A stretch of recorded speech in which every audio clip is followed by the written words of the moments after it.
እንግዲህ ስለ እግር ፈንገስ አንዳንድ ነገሮች መወያየት አለብን በሚል ጥቆማ ይሆን ዘንድ በቲክቶክ ገጽ ላይ አስተላልፌያለሁ። እግር ፈንገስ በብዙዎቻችን የጣትና የጣት እግራችን መሃል ላይ የሚፈጠር መጥፎ ጠረንና ሽታ በላብ አማካኝነት እግራችን በተወሰኑ ደቂቃ ውስጥ ጫማም መርጠንም ይሁን ሳልመርጥ በማንኛውም አጋጣሚ ቅዝቃዜ የሚኖር ሙቀት በዚህ አጋጣሚ እግራችን ውስጥ የሚፈጠር አላስፈላጊ የሆነ ሙቀት ፈንገስ እንለዋለን። እነዛ ነገሮች ጥቃቅን በአይን የማይታዩ ረቂቅ የሆኑ ባክቴሪያዎች በጣታችን መሃል ላይ ይፈጠራሉ። እግራችን በጣም አላስፈላጊ የሆነ ሽታና ከመጠን በላይ ሰዎችን ሊረብሽ የሚችል ሲቀጥልም ወደ ሌላ ሳይነስ እና የተለያዩ የመተንፈሻ አካል ቱቦዎች ላይ ተጽዕኖ በማድረግ የተለያዩ ህመሞችን ያጋጥም ይችላል። እነዚህ ነገሮች በብዙ ወንድሞቻችን ላይ በተለይ ወንዶች ላይ ይከሰታሉ። ብዙ ሰዎች መፍትሄ አልባ ብለውም ተስፋ ቆርጠው ከችግሩ ጋር አብረው የሚኖሩበትን አጋጣሚ አስታውሳለሁ። ብዙ ስልክ ይደውላል፣ ይጠይቁናል። እንደው ቀላል ነው ብላችሁ ባታልፉት ግን በጣም የተቸገርንበት ነገር ስለሆነ መድኃኒት ካላችሁ የሚሉ ሰዎች አያሌ ናቸውና መድኃኒት አለ። መድኃኒቱም ሰዎች የተለያየ ፎሎወር እና የተለያዩ ተከታዮች ለማብዛት እንደሚዘረዝሩት ዝም ብለው እንደ ቡጀዴ መቀደድ አይደለም።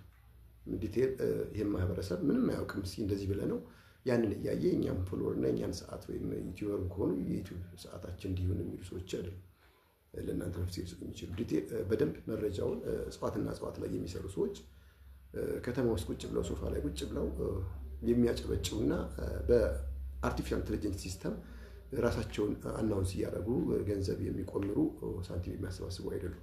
ዋጋ ከፍለው በረሃ ገብተው ጫካ ዱሩን ሳይበግራቸው በዛ ቦታ ተንከራተው ተሳቢ እንስሳት ሆኖ አስፈሪ እንስሳቶችን ተዋግተው በቃ ለእናንተ ብለው ወጥተው ለእናንተ ብለው ወርደው ትክክለኛው ኦርጋኒክ የሆነ እጽዋት ሳይመረዝ ሳይበረዝ ወደ እናንተ የሚያመጡ ሰዎች ናቸው ለእናንተ ትክክለኛ መፍትሄ የሚሰጡት። ይህን ካልኳችሁ እኔ ይዤላችሁ የቀረብኩት ለእግር ፈንገስ በሽታ አይነተኛ መፍትሄ ብዬ ያቀረብኩት ምንድነው? ብብሻ ወይም ጉፋ ይባላል። ባለፈው ከነጋሽ አብርሃም ማርዬ ጋር አብርሃም ማርዬ እንግዲህ የእጽዋት ሳይንስ ተመራማሪ ነው። በእጽዋት ላይ እድሜውን ሙሉ እየሰዋ ሰው ነው። ጎበዝ ሳይንቲስት ነው። ከዚህ አንጻር ከነሱ ጋር በደንብ ተወያይተንበታል። ብብሻ ወይም ስለ ጉፋ ያላችሁ እውቀት ምን ያክል ነው የሚለውን በላይ ፕሮግራሜ በደንብ የአንድ ቀን ምሽት ፕሮግራም ቀርጸን ተወያይተንበታል። እሱ እጽዋት ነው በጣም አይነተኛ መፍትሄ ብዬ እኔ በደንብ የደረስኩበትን ለእናንተ ሼር የማደርጋችሁ። ብብሻ ወይም ጉፋ በማንኛውም ቦታ ወይና ደጋ፣ ቆላም ቦታ ይበቅላል። ደጋ ይበቅላል፣ ወይና ደጋና ቆላማ ቦታዎች ላይ ይበቅላል። ብብሻ ወይም ጉፋ የተባለውን እጽዋት የስሩን የግንዱን ቅርፊት እና ፍሬውን አንድ ላይ በማድቀቅ የማታገኙ ከሆነ ደግሞ ቤተሰብ በቀላሉ ስለሚያገኘው የገጠር ሰው ዘመድ የሌለው ሰው ማንኛችንም የለንም። እነሱ ጋር በመነጋገር አድቅቀውላችሁ የተወሰነች ነገር ይዘውላችሁ ሩብ ኪሎ የሚሆን ይዘውላችሁ ይመጣል ነው። አንዳንድ የሾርባ ማንኪያ እያደረጋችሁ ካፈላችሁ በኋላ እግራችሁን ታጥባችሁ በሱ አጥባችሁ ሳሙና ሳታስነኩ መተኛት።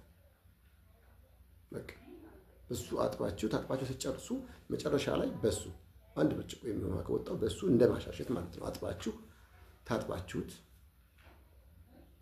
ከቻላችሁ ካልሲ ያደርጋችሁበት መተኛት። በቃ ጠዋት ስትነሱ እንደማንኛውም እንዳደረ ካልሲ ያደርጋችሁበት ወደ ስራ ቦታ ትሄዳላችሁ። አትታጠቡት። ማታ ትታጠባላችሁ። ትመለሱ አሁን በዛው ሰዓት ትታጠባላችሁ፣ የነበረውን ታጸዳላችሁ።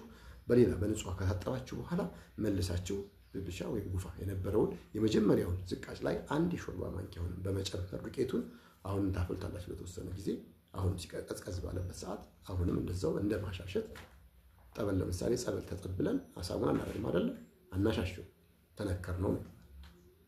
እንደዛ አድርጋችሁ አሁንም ከቻላችሁ ሲደርቅ በካልሲ ሸፍናችሁ ታድራላችሁ። ጠዋት በዛው ባለበት ላይ ጫማችሁን አድርጋችሁ ትሄዳላችሁ።